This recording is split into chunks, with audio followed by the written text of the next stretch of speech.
Have you ever noticed the door of the refrigerator gets closed quickly when moved towards it? In the same way, the door of the cupboard also closes as soon as it reaches close to the cupboard. The button-like lock sticks to the back surface quickly. How do all these processes happen?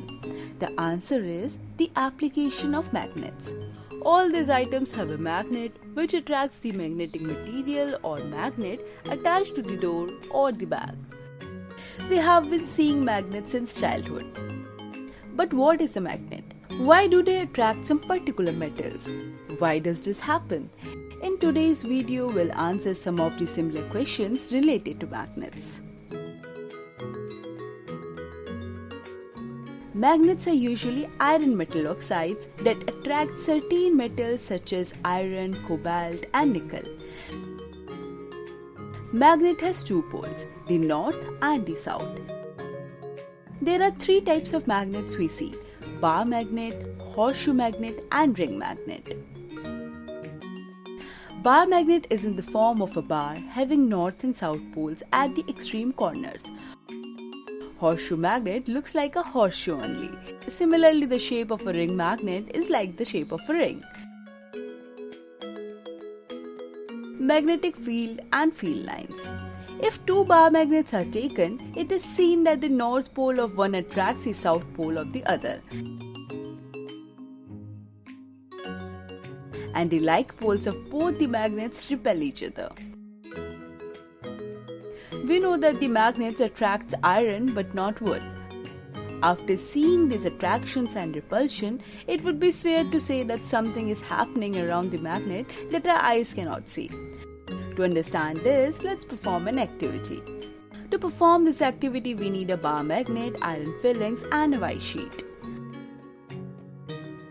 Place the bar magnet at the center of the sheet and slowly pour iron fillings over it. Tap the sheet like this 2-3 times. If we look at the fillings closely, a formed pattern can be seen. This pattern shows the force exerted by the magnet on the iron fillings. The field in which the force is exerted is called the magnetic field. The lines on which the fillings can be seen are known as magnetic field lines.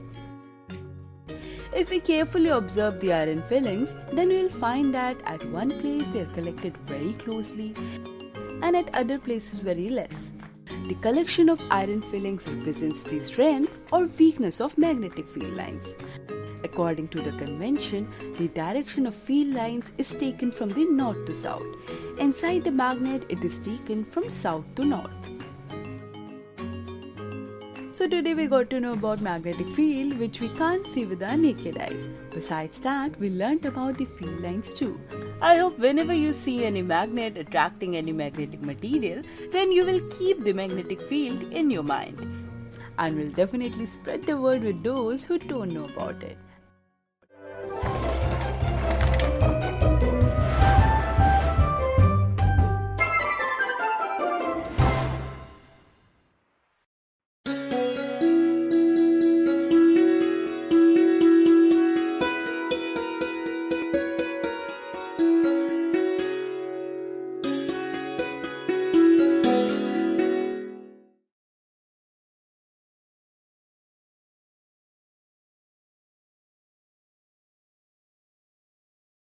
Movement is a big part of our daily life. You discovered it when you were a baby. Babies love to watch things that move. You make things move all the time. You throw the ball with your arm and kick the ball with your foot. The ball goes from one place to another. Anything that goes from one place to another is said to be in motion. Where do you see movement in daily life? We see movement everywhere we go. Person running, a car passing by, a ball thrown in the air, a ball bouncing off the street are some of the many examples of movement we see. Some not so obvious movements are the movement of earth itself beneath our feet. This metal bar is made up of lots of tiny molecules. They are very tiny to see, but they are always moving or at least vibrating. The world's continents drift very slowly around the Earth's surface, maybe a centimeter or so in a year. Only remote satellites can track these kind of movements. On the other hand, many other things move so fast that it is very difficult to see these moving, like spinning wheels of the bicycle or string of the vibrating guitar. Can you guess which is the fastest thing moving on our planet? It is the light which is the fastest. It reaches us from sun in just under 8 minutes. Without movement, nothing would ever happen. Things can move in a lot of ways. If you throw the ball straight up, it comes straight down. The ball moves in a straight line. If you move the ball away from you, it follows a curved line. Things can move in circles as well. The horses on merry-go-round move in circles. Circle is made of many curved lines. Things can move back and forth, just like this pendulum of a grand old clock. We can define motion as change in position and direction of an object. When an object changes position, it moves from one place to another. If this movement is in a straight line, it is called linear motion. Trains moving on the track, raindrop falling, ball sliding on the ground are examples of linear motion. Linear motion represents motion of any object which follows a straight line path without changing its direction. How fast or slow something is moving is measured by speed. Bullet from the rifle moves at a very high speed. Snails take a very long time to move, while the same distance can be covered in no time by a racing horse. The direction in which the object is moving is not important. Rajesh and Madhav are moving at the same speed, though they are moving in different directions. Speed is usually measured in how far something is moving in a given amount of time. It can be millimeter per second or meter per second or kilometer per second or kilometer per hour. Motion does not occur on its own. Force is required for the movement. Humans and animals have muscles which are responsible for these forces. Machines, on the other hand, need some fuel to do the work. Activity. This ball launcher has a pencil attached to the rubber band. When the rubber band is stretched and released, it can push the ball forward. More the stretch, more the force. We will use the stopwatch of our mobile phone to calculate time. When the ball is in motion, I will start the stopwatch when it crosses the first yellow line. I will stop the stopwatch when it crosses the second yellow line here. The distance between two lines is 2 meters. When the ball takes 2 seconds to cover this distance, we can say that speed of the ball is 1 meter per second. What if I push the ball with more force? It will cover the same distance but in less time. This time it took just 1 second to cover the same distance. We can say that the speed of the ball is 2 meters per second. Try changing the amount of push you apply to the ball. Calculate speed using a stopwatch from your mobile phone. Speed guns are used by police to measure the speed of the car on highways. Drivers who exceed the speed limit are penalized as it is not safe to drive at very high speeds. These guns are also used in sports like cricket and tennis to measure the speed at which the ball is thrown. Raju hits the ball with this bat for a 6. Is it a linear motion? It does not follow a straight path. It is like a trajectory. This motion is called non-linear motion. Non-linear motion represents a movement of an object that does not follow a straight path. Can you find such instances around you? Summary. Anything that goes from one place to another is said to be in motion. Motion is everywhere. We looked at various types of motion such as linear motion, nonlinear motion. We also found out how to calculate speed with simple activity. Create a chart of motions and definitions of each motion and examples.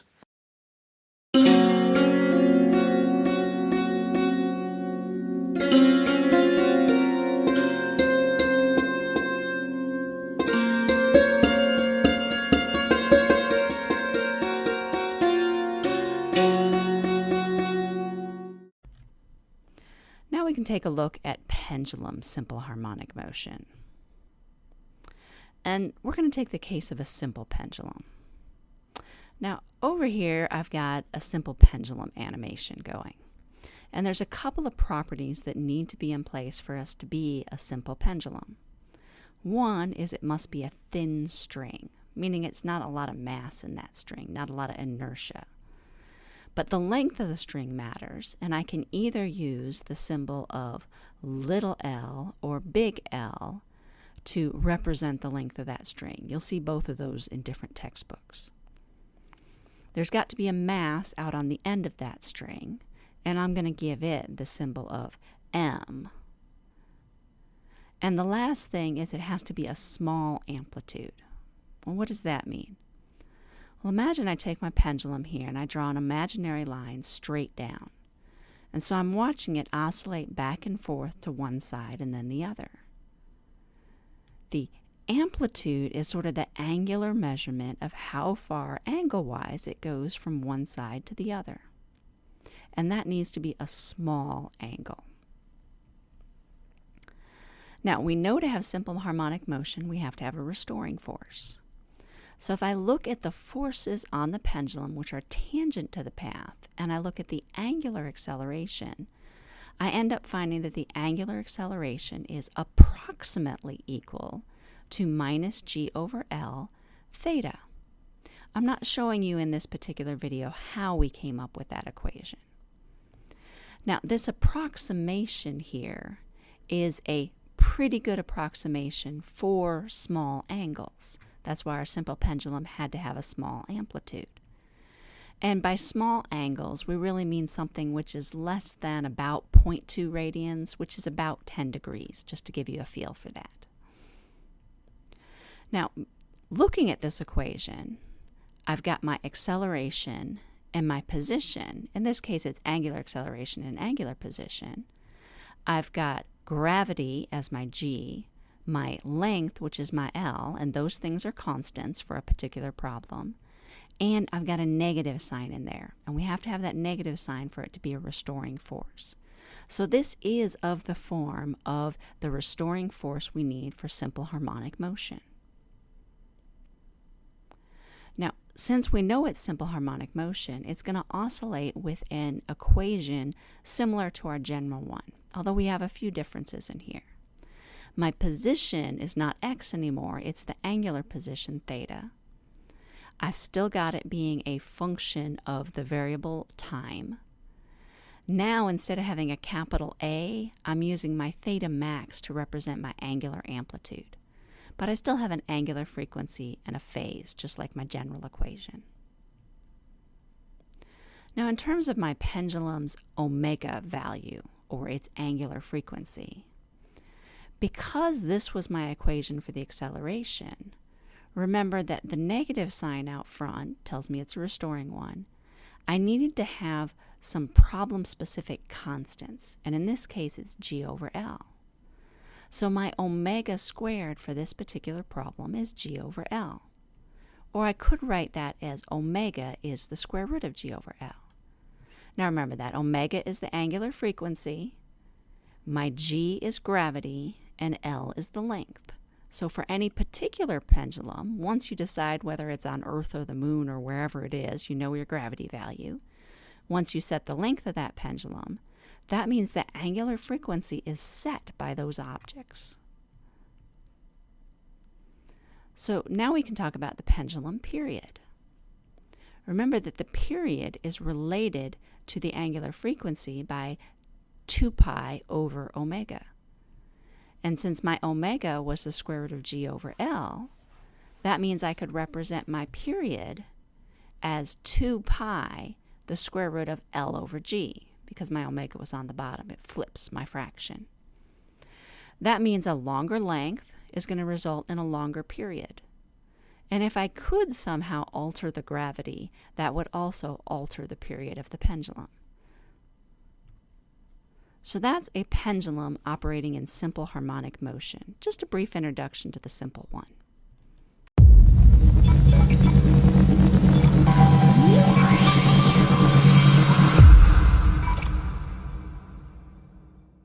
Hello and welcome back to another episode of Physics Partner. Today we are diving into the fascinating world of conductors and insulators, exploring their differences and real-life applications. Conductors are materials that allow electricity or heat to flow through them easily. Common examples of conductors include metal like copper, which is widely used for its exceptional conductivity. On the other hand, insulators are materials that resist the flow of electricity or heat, hindering the movement of electrical charges and making them essential for safety and efficiency in various applications. Let's start with some practical applications of conductors. Electrical wiring is one of the most critical uses, functioning like the veins of our homes by carrying electricity from power sources to outlets and appliances.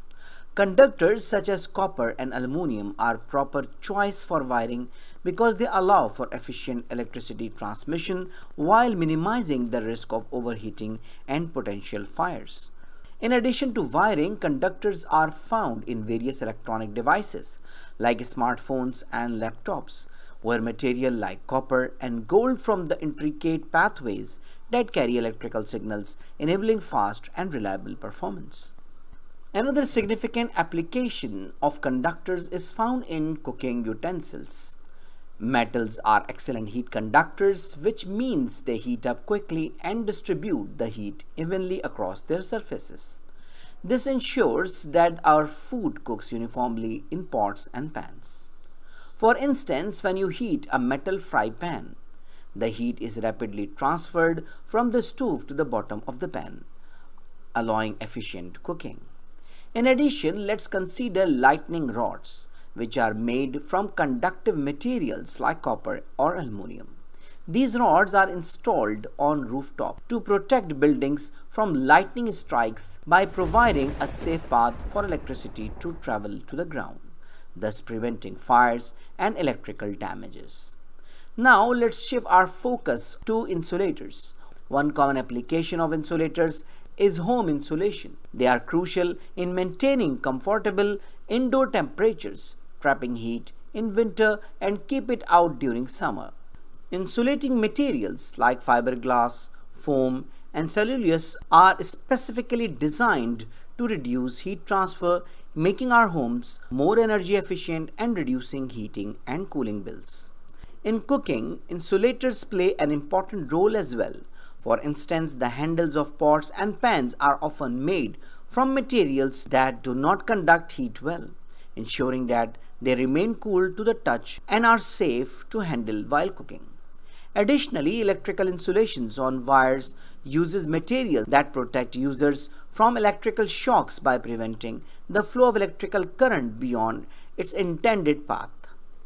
In summary, conductors and insulators are indispensable in our daily lives.